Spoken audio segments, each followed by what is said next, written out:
Hello everyone, welcome to my mini blog. আজকে হচ্ছে বিশ্বকর্মা পুজো, তাই ভোর ভোর ঘুম থেকে উঠে স্নান সেরে এখন চলে এসেছি হচ্ছে বাবার বাড়িতে। এসে দেখি দিদি বানাচ্ছে ফুলের মালা, আর এখন সব কিছু গুছিয়ে নিয়েছি।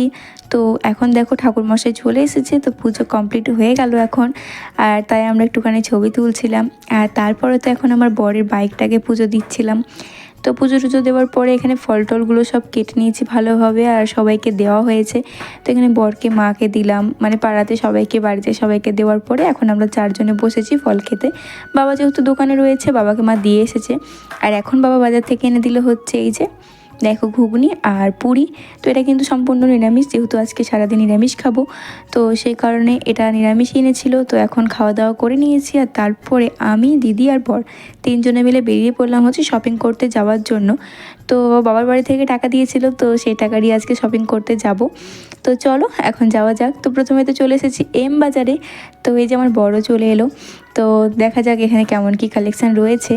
তো যেহেতু আমি আর আমার বরের জিনিসপত্রই নেব, তো সেই কারণে কিন্তু বড় এসেছে সঙ্গে। তো এখন এই যে এখান থেকে কুর্তি দেখছিলাম, চুড়িদার দেখছিলাম, কিন্তু এবার আমি আর চুড়িদার বা কুর্তি কিছুই নেব না। এবার যেহেতু প্রথম বিয়ে হয়েছে, তো এখন শাড়িই নেব। এখান থেকে দিদি টপ দেখছিল, কেননা পুজোর পরে দীঘা যাব, আর 3/4 প্যান্ট আর টপ নেবে, সেই কারণে দেখা হচ্ছিল আর কি। কিন্তু খুব একটা ভালো লাগছিল না, তাই নিইনি।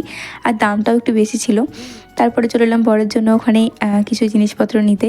তো এই শার্টটা আমার খুব পছন্দ হয়ে গেছিলো, কিন্তু দিদি নিতে মানা করছিল, বলছে এটা পুরাতন মডেলে হয়ে যাচ্ছে, নিস না। কিন্তু তবুও আমি জোর করে নিয়েছি। তো যাই হোক, শুধুমাত্র ওখান থেকে একটাই শার্ট নেওয়াই হয়েছে, আর কিছু নিইনি।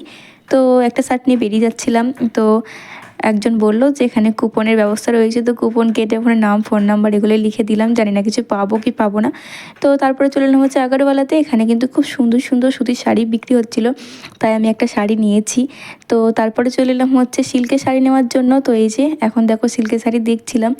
তো এই শাড়িগুলোই দেখা হচ্ছিলো আর কি, চারিদিকেই সব শাড়ি দেখছিলাম। তো আমার এই বেগুনি কালারের শাড়িটা পছন্দ হয়েছিল, আমার থেকে দিদির বেশি পছন্দ হয়েছিল। দিদি আমায় নিতে বলছিল, কিন্তু আমি নিচ্ছিলাম না, যেহেতু একটু দামটা বেশি, সেই কারণে। তারপরে দিদি বললো কোনো ব্যাপার না, নিয়ে নে। তারপরে দুটো শাড়ি নিয়ে নিয়েছি। তারপরে এলাম এক্সপ্রেস বাজারে, আর এখানে মেয়েদের মানে ছোট বাচ্চাদের আর কি এত সুন্দর সুন্দর মানে কালেকশান রয়েছে, দেখে একদম চোখটা জুড়িয়ে যাচ্ছিলো, মনে হচ্ছে ওগুলোই দেখি শুধু। তো যাই হোক, এখানে এসেছিলাম বরের জন্য জামা কাপড় কিনতে, তো ওর জন্য একটা শার্ট একটা প্যান্ট নিয়েছি। আর এখান থেকে আমি আর কোনো ব্যাগ নিইনি, কেননা যেখানে ব্যাগ নিচ্ছি সেখানেই 5 টাকা 10 টাকা করে লাগছে। তো সে কারণে আর ব্যাগ নিইনি, ব্যাগ তো অলরেডি আছেই, এই যে নিয়েছি। তো ব্যাগটা দেখো দিদি ছিঁড়েই দিল, এমনভাবে ভরতে গেল দিয়ে। তো যাই হোক, এখন খুব হাসাহাসি করছিলাম। তারপরে বাড়িতে এলাম, বাড়িতে এসেই যে মা ভাত দিয়েছে, আর এদিকে দেখো রাত্রেবেলা